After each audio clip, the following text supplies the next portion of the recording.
Prédication avec le révérend pasteur Aimé Prudence Djido de l'église évangélique des Assemblées de Dieu Temple Philadelphie de Agla à Clomé, la proclamation fidèle avec précision éclatée de la parole de Dieu. Détourne-toi de la mauvaise foi, détourne-toi du mensonge, du vol, de la paresse, détourne-toi de la fornication, de l'adultère, détourne-toi de tout ce qui ne glorifie pas Dieu. Parce que si nous avons un Dieu saint, nous devons être saints, nous devons marcher cette année dans la sanctification. Et c'est en ce moment seulement que Dieu, il a promis nous exaucer des cieux. Prenez alors le rendez-vous tous les lundis à 20h30 et les mercredis à 10h30. Prédication avec le révérend pasteur Aimé Prudence Djido. La vérité de la parole qui pénètre l'esprit pour toucher le cœur. Nous lisons la parole du Seigneur. Ce matin, le Seigneur me confie un message. Nous lisons alors Colossiens le chapitre 1. Colossiens chapitre 1. Le verset 12 à 14. Et après cela, nous lirons Jean le chapitre 1. Le verset 12 et 13. Je vous sais la version que j'ai à m'apporter ici. La parole de Dieu déclare dans Colossiens 1, 12 à 14.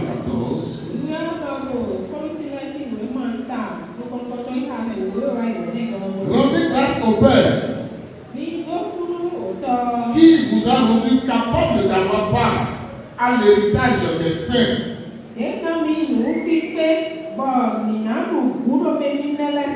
Dans la lumière.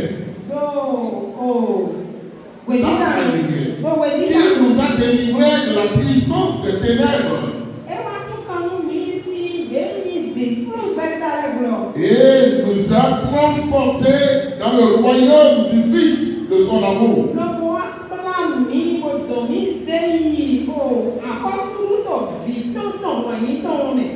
En qui nous avons la rédemption, la rémission des péchés.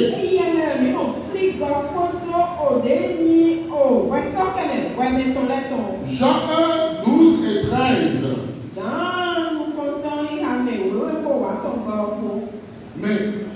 Mais à tous ceux qui l'ont reçu,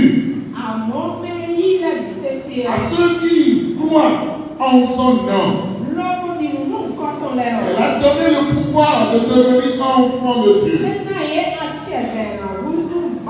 lesquels sont nés non du sang, ni de la volonté de la chair, ni de la volonté de l'homme, mais de Dieu.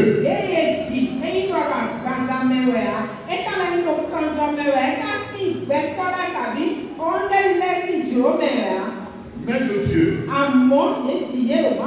Seigneur, voici l'heure de ton message.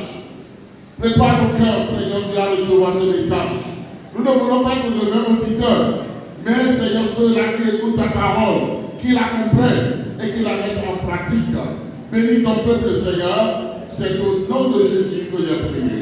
Amen. Alors, je commence ce matin une série de messages. Parce que je ne finirai pas ce message ce matin, mais je le commence. Et le thème de ce message, c'est chrétien. Connais-tu ton identité? Chrétien. Connais-tu ton identité? Je voudrais informer tout chrétien que nous sommes de notre identité en Christ. Parce que Dieu nous a dit dans sa parole, mon peuple meurt faute de connaissance.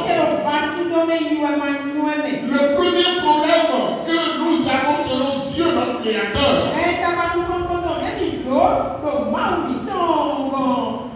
selon Dieu, notre Créateur, il a identifié notre premier problème, notre problème primordial. Et il a dit que c'est l'ignorance.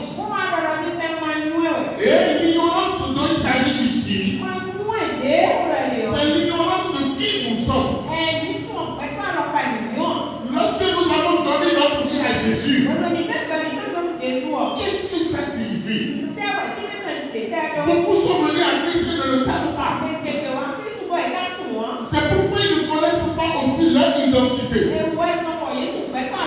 Et lorsque vous ne connaissez pas votre identité,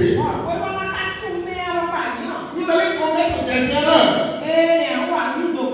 qui vous seront fatales. Et ces erreurs-là vont vous empêcher d'hériter la vie éternelle. Ces erreurs-là vont faire que vous n'allez pas jouir des promesses de Dieu en Christ.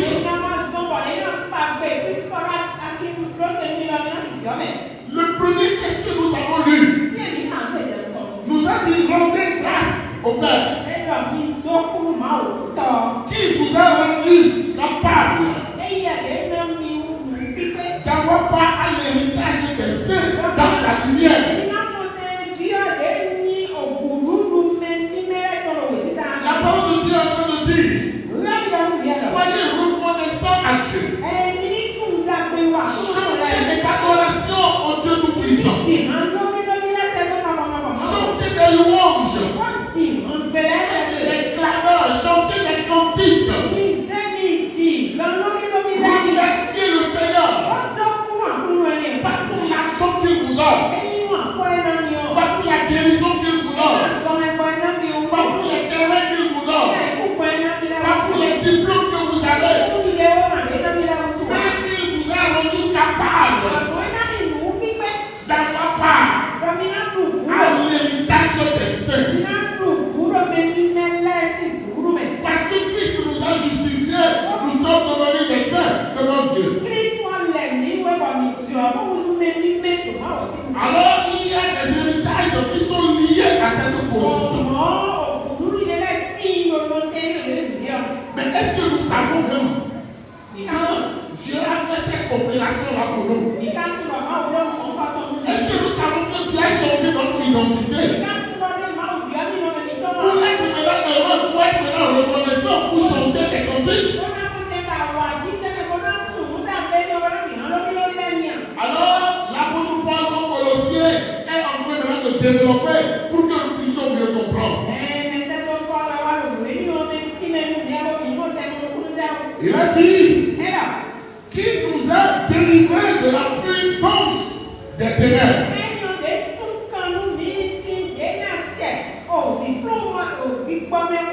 Et nous a transportés. Dis à celui qui est à côté de toi. Et nous a transportés. Écoutez, Christ nous a délivrés de la puissance des ténèbres.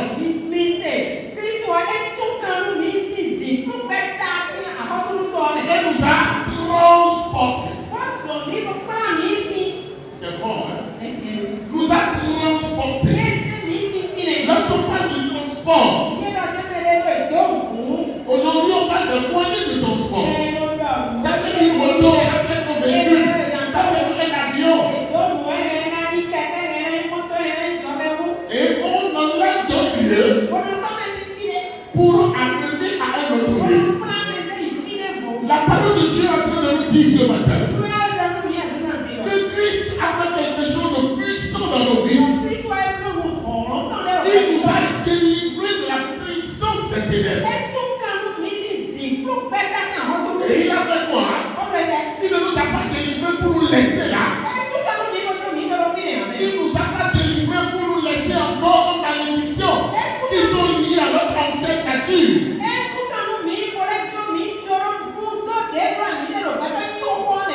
il nous a transportés. Il nous a transportés pour nous mettre où?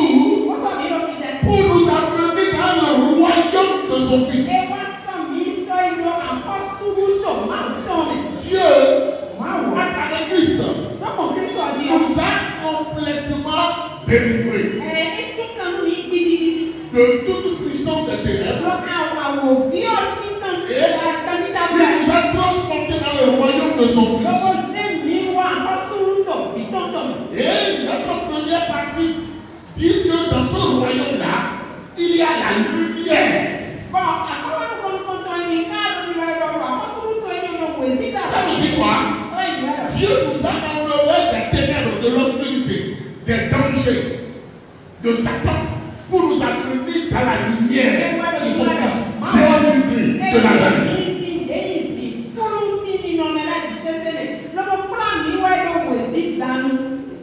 Jésus-Christ de Nazareth. Jésus-Christ de Nazareth. Il nous a amenés dans le royaume de Jésus-Christ de Nazareth. Un royaume de lumière. Jésus-Christ de Nazareth. Écoutez-moi bien. Notre identité a changé. Comment? Lorsque quelqu'un est au Bénin, on l'appelle le Béninois. Parce qu'il est sur le territoire béninois. Et c'est la police béninoise qui s'occupe de réguler son comportement au Bénin. Il est soumis aux lois béninoises. Mais lorsque celui-là, il prend le vol, il prend l'avion, et il se retrouve en France, vous allez voir que, qu'il le veuille ou pas, le climat a changé, l'atmosphère a changé, le lieu géographique a changé, et celui-là qui le veuille ou pas, ce n'est plus les lois béninoises qui régissent sa vie en France, mais ce sont les lois françaises.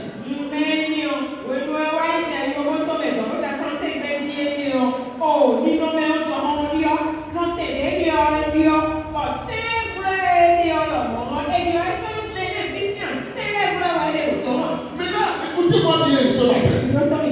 Beaucoup de chrétiens qui ne comprennent pas cette réalité-là, qu'est-ce qu'ils ont fait? Ils ont dit qu'ils ont donné leur vie à Christ. Ils ont confessé Jésus comme Seigneur et Sauveur personnel.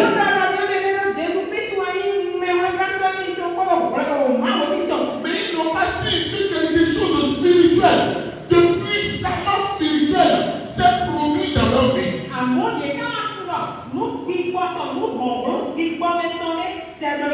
Ils n'ont pas su que Dieu les a délivrés alors de quoi? De toute la puissance des ténèbres.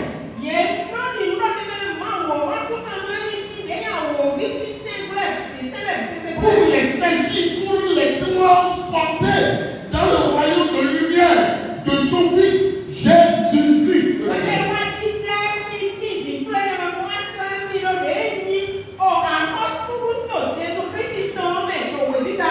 Et ces personnes-là continuent encore de vivre comme s'ils étaient encore là-bas. Ils continuent de réfléchir comme s'ils étaient encore entre les mains du diable. Et c'est pourquoi des chrétiens font des rêves. Pour dire, vraiment, j'ai vu ces rêves. Je suis tombé dans un trou. Quelqu'un courait derrière moi. Et lorsqu'on fait de cet enchaînement-là, lorsqu'on fait de ces mauvais rêves-là, on veut les expliquer selon là-bas.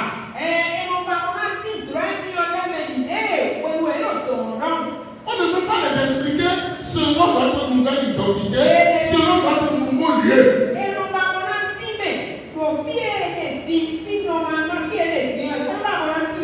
Lisez-moi la Bible. Lisez-moi le Psaume 23, le verset 4, qui est là.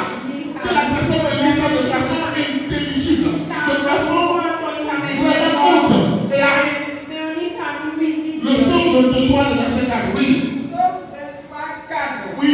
Quand je marche dans la vallée de l'ombre de la mort, je ne crains aucun mal, car tu es avec moi. Ta houlette et ton bâton me rassurent. Merci. Alléluia. Amen. Maintenant que je suis dans le royaume de Jésus là, même si je marche dans la vallée de l'ombre de la mort, même si je marche parmi les morts, même si les plus grands sorciers du Bénin sont dans mon quartier, même si tous ceux qui tuaient les gens dans ce service-là sont dans mon service, même si ceux-là qui menaçaient notre père en même temps m'ont menacé, je ne crains aucun mal. Alléluia. Parce que le Seigneur est avec moi.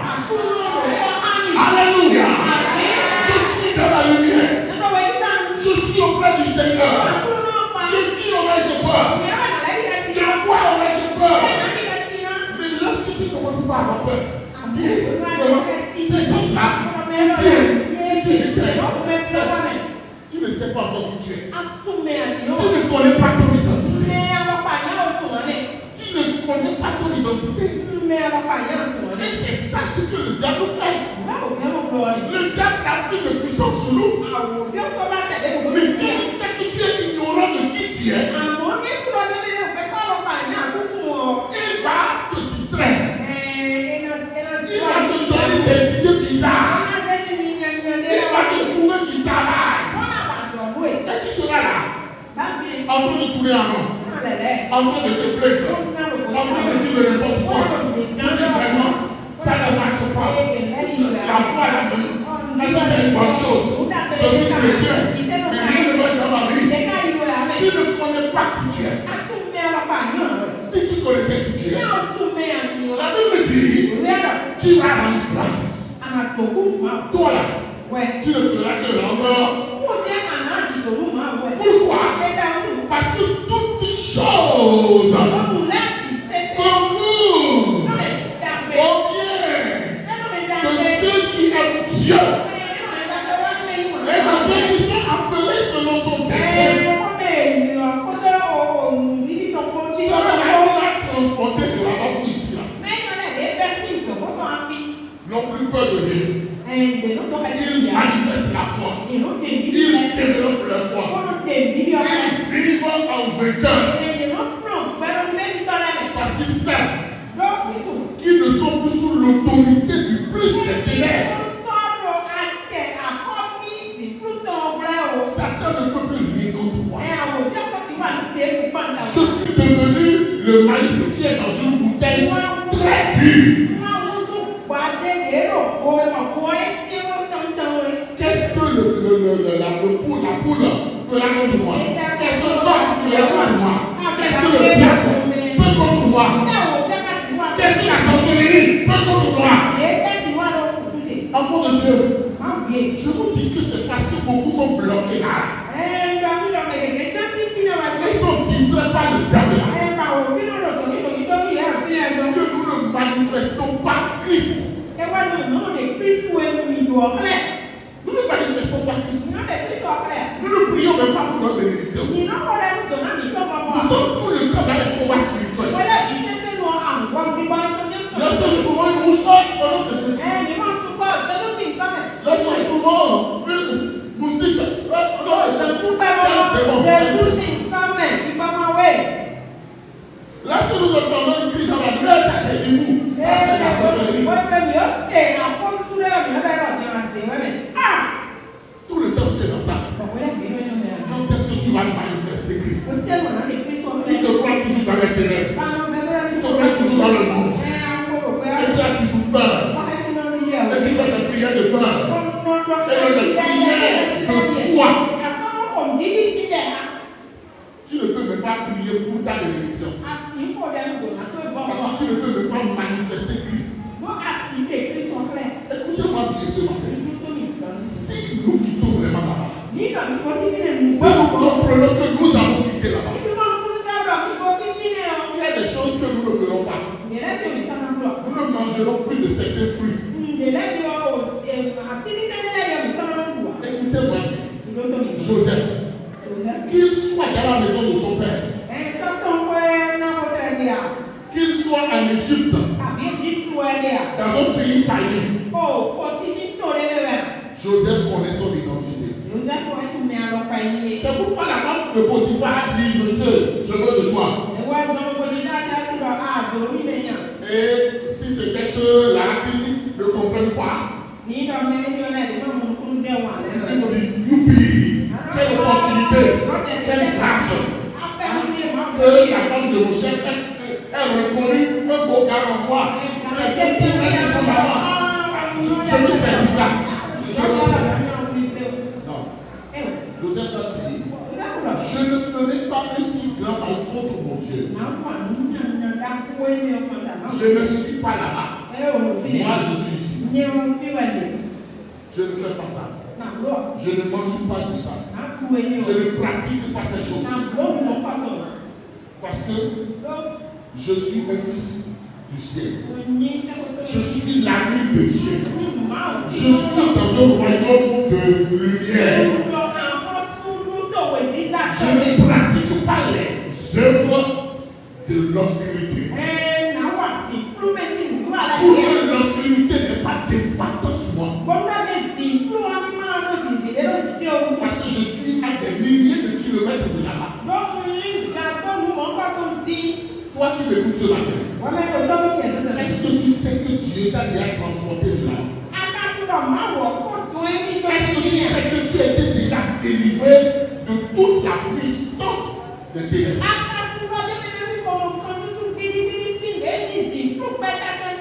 Et c'est pourquoi la Bible dit que parce que nous avons, alors, nous sommes dans cette lumière, nous avons été transportés comme ça. Il nous a donné le pouvoir de marcher sur toute la puissance du diable. Alléluia. Et rien ne pourra le nuire. Il y a des chrétiens qui disent si le pasteur ne prie pas dans ce cas-là, c'est que je suis foutu. Il y a ça. Tu ne connais pas qui tu es.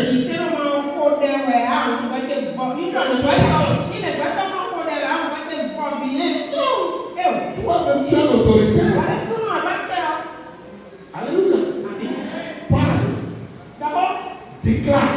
Avec onction. Avec autorité. Tu n'es pas n'importe qui. Le chrétien peut être petit. Il n'est pas petit. Parce que Dieu est avec lui. Mon frère, ma soeur, ce matin, il faut y croire. Tu as été déjà transporté de là-bas. Et avant de te transporter, avant que Dieu ne te transporte, il t'a déjà délivré. J'ai dit, il t'a délivré. Il t'a délivré. Dieu t'a délivré. Est-ce que tu sais qu'il t'a délivré?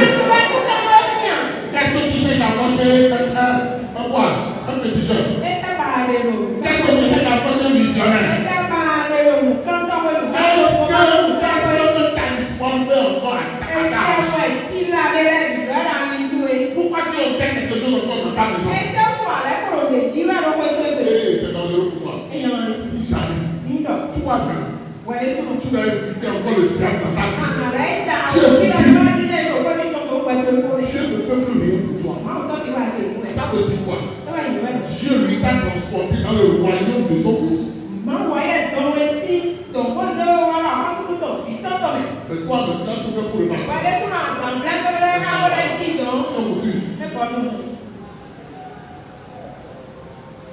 Ce message-là, ce n'est que le début. C'est une série. Je vais revenir sur ça pour mieux vous expliquer les choses. Parce que je veux que tu comprennes que ta foi ne soit plus accrochée à quelqu'un. Pour que tu dises non, tel m'a donné, c'est pourquoi je ne viens plus à l'église. Tel m'a mal parlé. Ah, c'est dans cette église-là. Ah, dans ceci là. Le pasteur là. Le pasteur.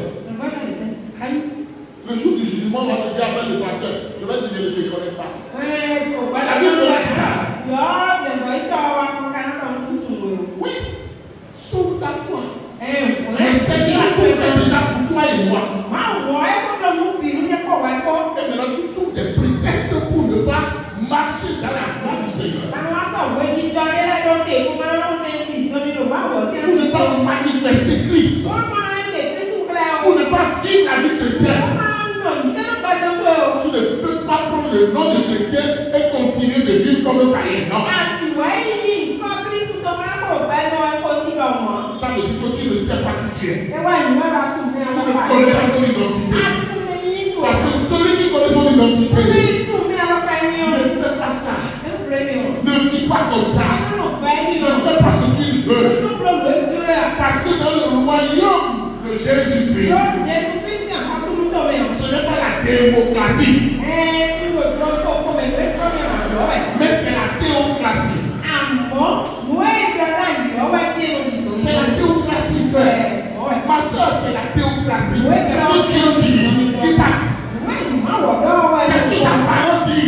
vérité. Moi, Ce n'est pas ce que toi tu penses. moi, Pour que l'orgueil personnel de personne ne prédomine sur la parole de Dieu. Ah,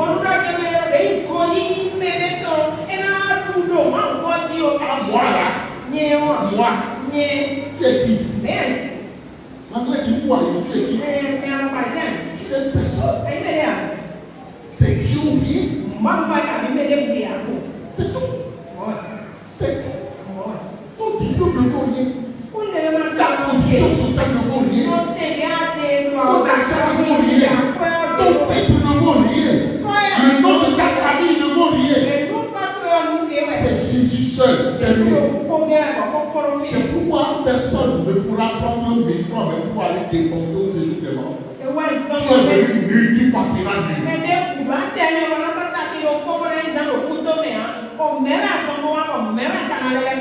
La seule chose qui va faire la différence, est-ce que tu as connu Christ? Quelles ont été tes œuvres? C'est par rapport à ça que tu seras jugé. C'est par rapport à ça que je serai jugé. Qui sommes-nous? Est-ce que nous connaissons notre identité? Ce message, alors accepte-moi. Je viens seulement de développer 2. Il me reste encore 5. Ne rate pas ce qui reste. Que chacun de nous médite sur sa vie. Nous allons garder le silence devant le Seigneur.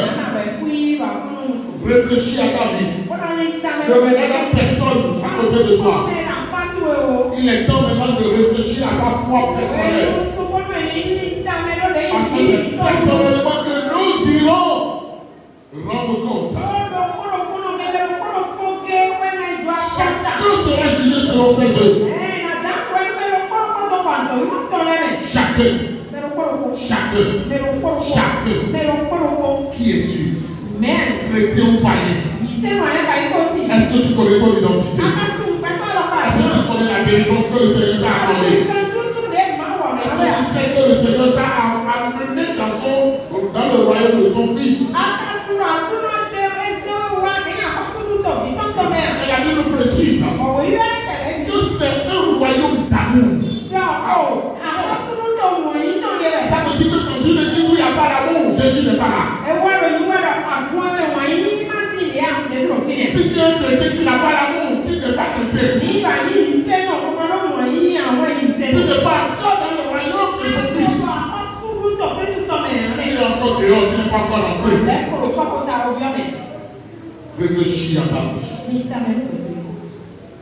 Prédication avec le révérend pasteur Aimé Prudence-Djido de l'église évangélique des Assemblées de Dieu Temple Philadelphie de Agla à Clomé, la proclamation fidèle avec précision éclatée de la parole de Dieu. Détourne-toi de la mauvaise foi, détourne-toi du mensonge, du vol, de la paresse, détourne-toi de la fornication, de l'adultère, détourne-toi de tout ce qui ne glorifie pas Dieu. Parce que si nous avons un Dieu saint, nous devons être saints, nous devons marcher cette année dans la sanctification. Et c'est en ce moment seulement que Dieu, il a promis nous exaucer des cieux. Prenez alors le rendez-vous tous les lundis à 20h30 et les mercredis à 10h30. Prédication avec le révérend pasteur Aimé Prudence-Djido. La vérité de la parole qui pénètre l'esprit pour toucher le cœur.